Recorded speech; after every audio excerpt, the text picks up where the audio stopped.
Hello बच्चों, let us read the question. The question says, assertion A.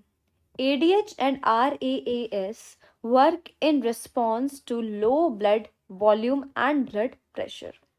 Reason is ANF works in response to high blood volume and blood pressure. Option A is both A and R are true and R is the correct explanation of A. B is both A and R are true but R is not the correct explanation of A.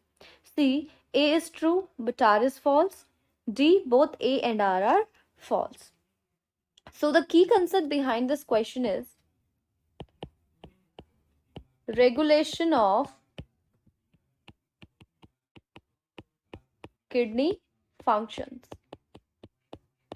तो अगर मैं बात करूँ यहाँ पे कि जब भी मेरे ब्लड का वॉल्यूम कम होगा या मेरा ब्लड प्रेशर कम होगा तो दो चीज़ें रोल प्ले करती हैं। वो दो चीज़ें क्या हैं?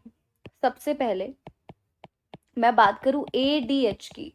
ADH also known as vasopressin and can be opened as antidiuretic hormone. है क्या ये एंटी डायूरेटिक हार्मोन? जब भी हमारा ब्लड प्रेशर कम होगा तो ये बात ऑस्मो रिसेप्टर्स को जैसे ही पता चलेगी वो क्या करेंगे, हाइपोथैलेमस तक मैसेज भेजेंगे।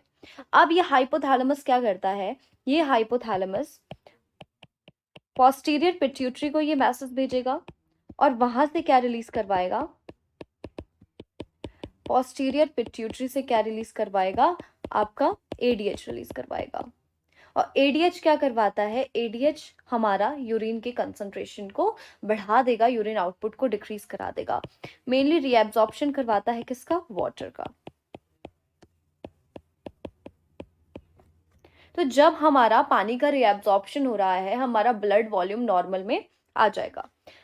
दूसरी जो चीज है वो होती है RAAS, दैट इज रास, इसे कॉमनली हम कहते हैं, और नाम है रेनिन एंजियोटेंसिन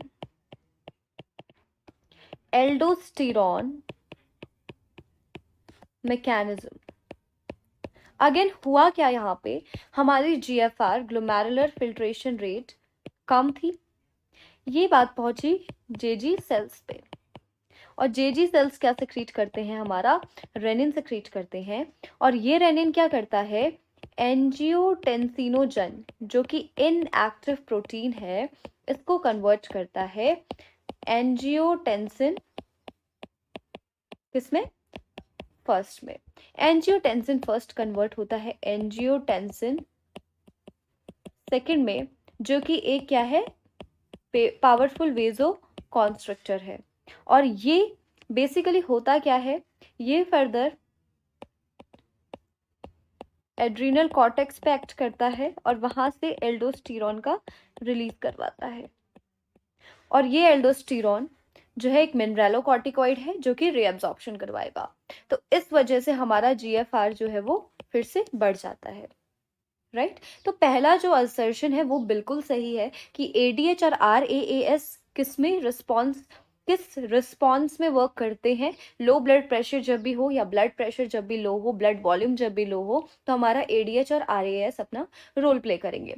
दूसरा रीजन इसका लिखा है ANF works in the response to high blood volume and blood pressure.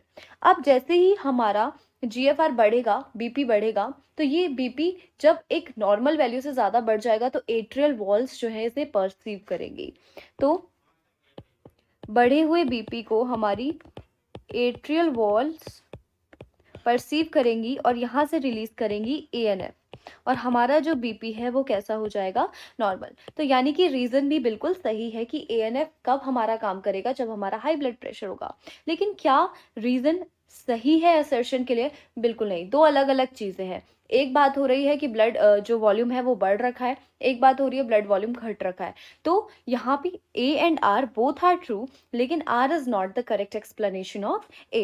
So the final answer will be both A and R are true, but R is not the correct explanation of A. That is option B. I hope you understood it well. All the best. Thank you.